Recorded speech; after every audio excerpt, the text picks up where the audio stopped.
This is David Kukkola on the Traditional Healers Forum from the four corners of the world on La Onda Bajita. And this is our quarterly show, 2-hour program. We have tonight as our guests Bruce Elijah, Francis Weller, Teya Valentina, and Rob Allbee.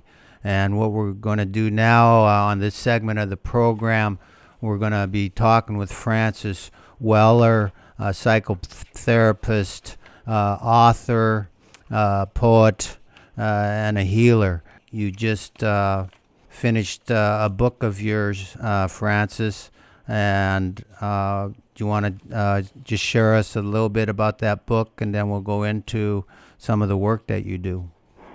Well, thank you for inviting me back, David, and it's good to be back with all of these fine people. The book was called Entering the Healing Ground, Grief, Ritual, and the Soul of the World. And it came out of many, many years of working with people in my practice and in group settings where what became most tangible and most evident was just the amount of undigested sorrow that we carry in our bodies and in our souls. And how do we touch that? And really discovering the requirements that we need in order to truly set that grief down and be open to the experience of joy, but also being open to the greater sorrows of the world, which we need men and women who are willing to digest, to take on that as well. So, yeah, I just finished reading it, Francis, and wonderful book. Thank you. Well written and touched my soul.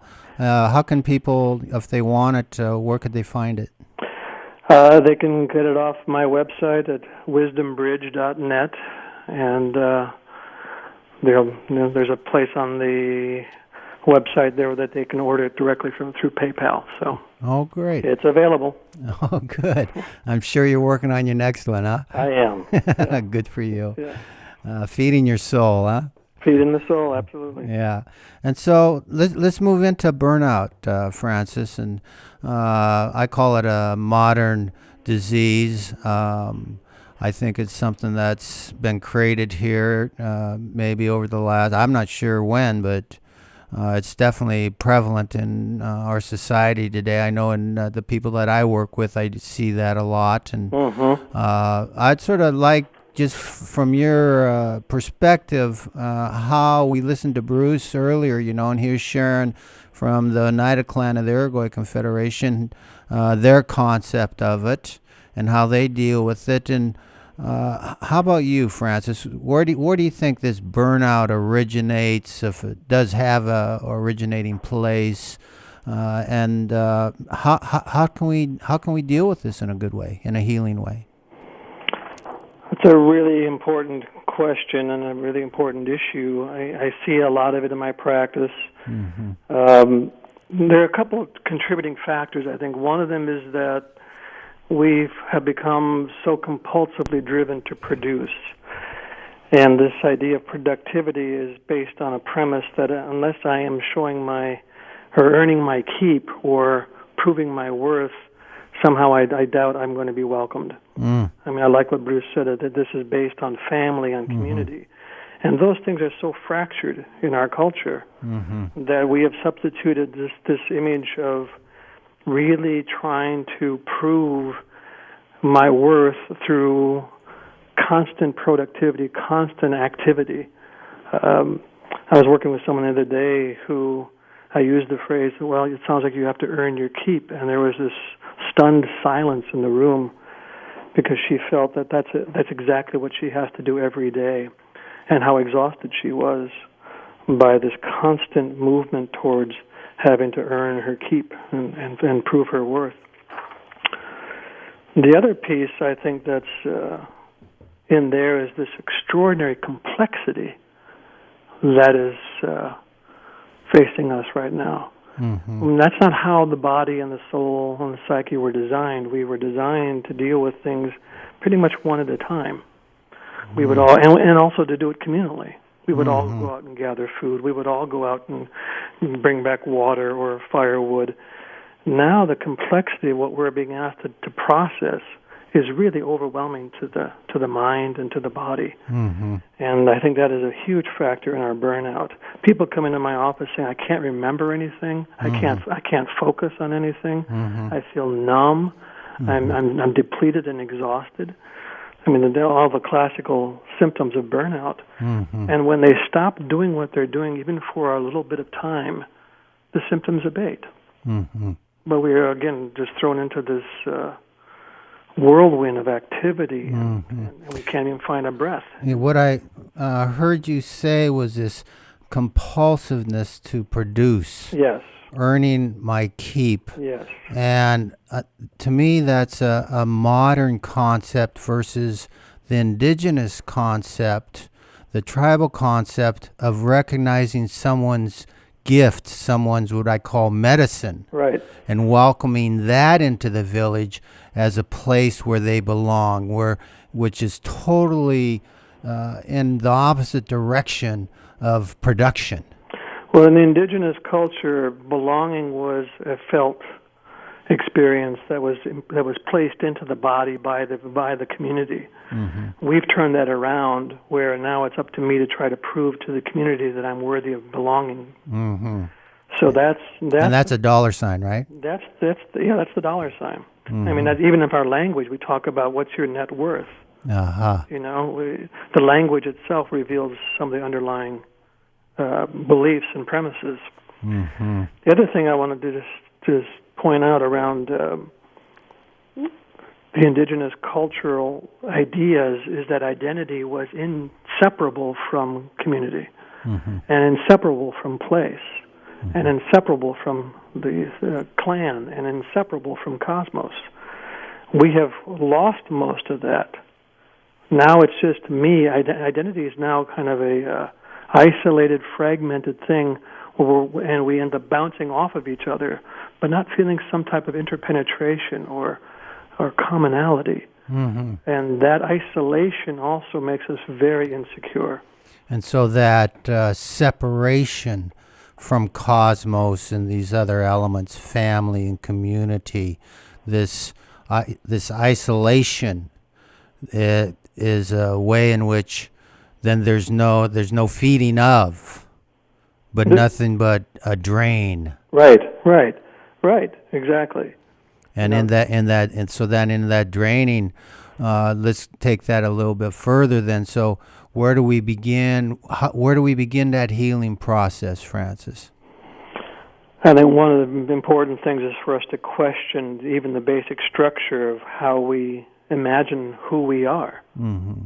You know, if I begin to feel myself into an intricate and intimate layering of participation in the cosmos, in the community, in my family, in my body, Mm-hmm.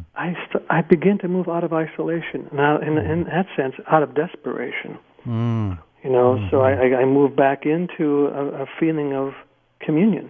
Mm-hmm. And that's when I can begin to relax and breathe differently.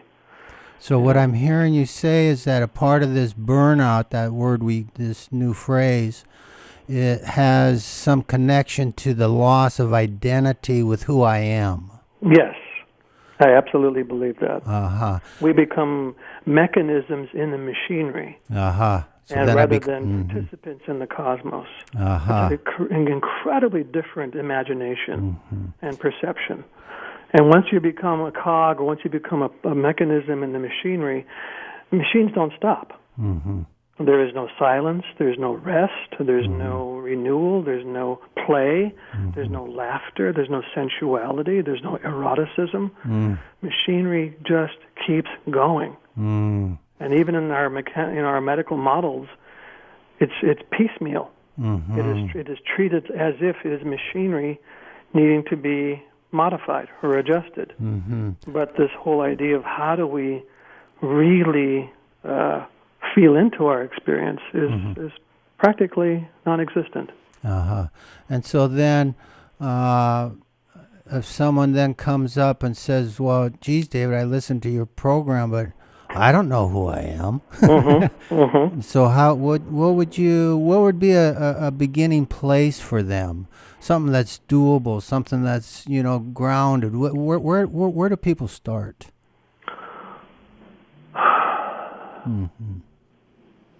Well, with friendships. Uh-huh. Yeah. You remember how when you and Rob and I used to meet all the time? And, yeah. The stories we lived with were so minimal and so tragic until we began to give each other sufficient reflection as to who we actually were. Identity is not shaped in isolation. Much different than the psychological mindset of it's all interior. Identity is formed. It's more of an alchemy. It's a matrix of intimacies. And I need multiple reflections from people to begin to reflect that. What do you see? How am I moving in the world? What gifts do I bring to the community? When you and Rob started seeing me as I was rather than the story I was living with, that's when I began to become Francis. Beautiful. Good words. Good words, Doc. Yeah. And so what I think what we're sharing with everybody tonight is that a good way to break out of this concept of burnout, this isolation, this mechanism that we maybe feel trapped in and just sucking us dry, start with cultivating some friendships. Cultivating some friendships where you feel safe, where you can be seen, where you can be heard, and you can be supported in maybe something that is in there somewhere but needs to be coaxed out. Something like that. And I would say grief is another part of that. It's because? Well, it's one of those things that is anti-machine. Oh, okay. It really, there's nothing fabricated or nothing coerced when grief is present. It is simply the genuine expression of a soul in protest. From conscription into a system that denies our humanity, that demands that we become numb pieces of the machinery. The grief is a beautiful protest against that. And so, could we say that about all emotions and all feelings? I think we can. And so that maybe an aspect of this burnout is a numbing of what we're feeling. Well, I think it's a single, how would I say it? It's a one-dimensional focus on only one aspect of our being. And then all the other ones kind of go into a sense of neglect or denial. Okay, and so then let's move a little forward in that. What you're talking about and going into that body, mind, heart, spirit paradigm, if you will, that concept of that circle of how these four different body systems are interrelated and intimately married to each other. And how do you see that in your work, the body, mind, heart, spirit, and how do you address that with the people that come for healings? Well, I think I begin with trusting that their psyche knows a lot more about what's moving in them than they do. And so we begin listening to this otherness that's present in the dreams, in their symptoms, that there's wisdom being expressed even through their suffering.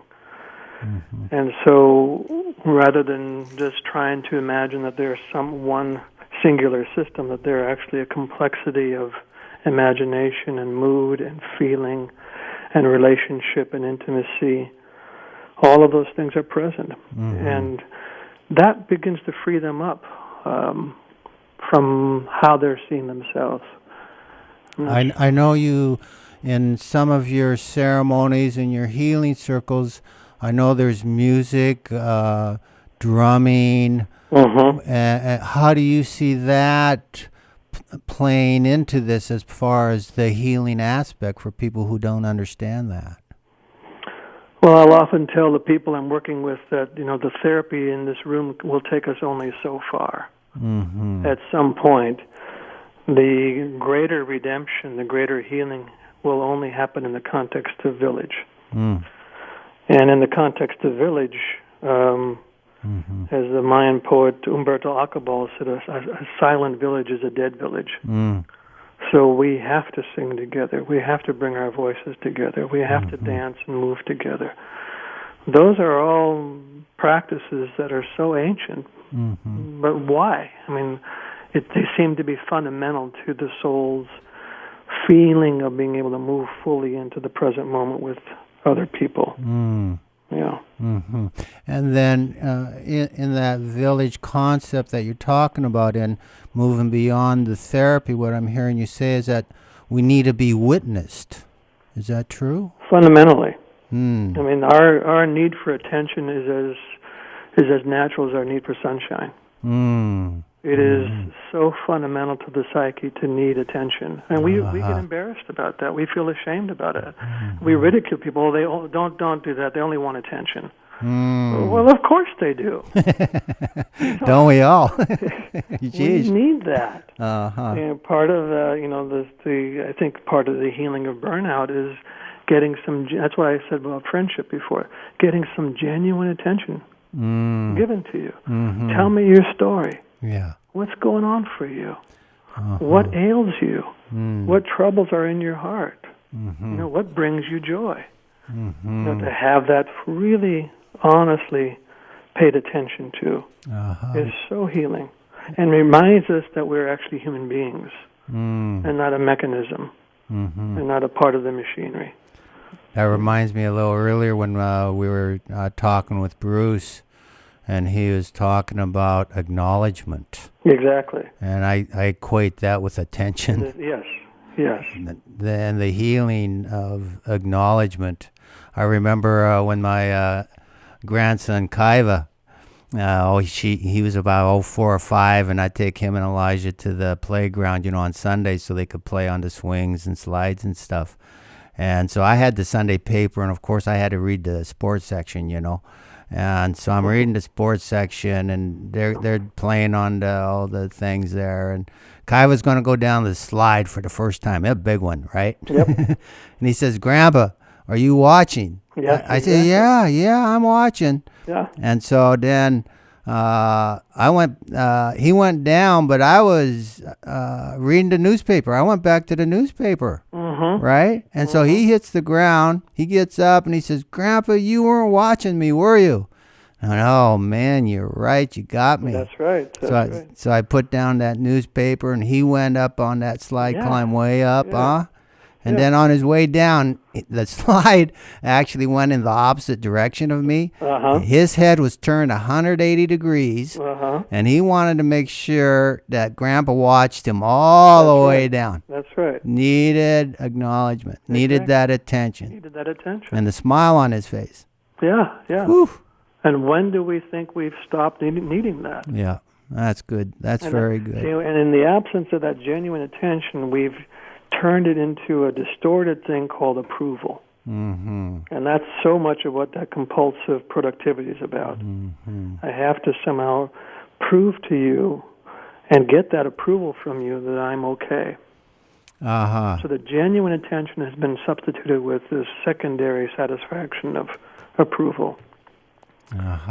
Well, I want to thank you for being on the show again tonight, Francis, and just the insight that you bring is those are such good words for everybody, and I love how you talk about the need to come again together as a family, as a village, as a community, same as what Bruce has been saying. And that sense of needing to belong. Absolutely. And there's healing. The burnout is in maybe possibly one of the reasons is that lack of belonging to something, to someone. Yes. Whether it be a relationship, a family, a community, or a nation. Yeah, it just reminded me of in the Chinese language, they spell the word busy with 2 ideograms that mean heart killing. So that's part of the burnout. We are too busy and we're killing our hearts, and we need to actually nourish the heart. Wonderful. Yeah. And so I want to thank you for being on the It was program. my pleasure, David. This was Francis Weller, healer, psychotherapist, author up in Santa Rosa, founder of the Wisdom Bridge, and been talking to us about burnout and ways that we as a community can start healing that by coming together and establishing some friendships and communion. That's right. Have communion. Okay, this is David Kukkola on La Onda Bajita, a traditional healers forum. And we're going to take a little break here. Stay tuned. We'll be coming back with Rob Allbee and with Teya Valentina, and we're going to talk about different aspects of burnout and from their experiences with it. So thank you for tuning in.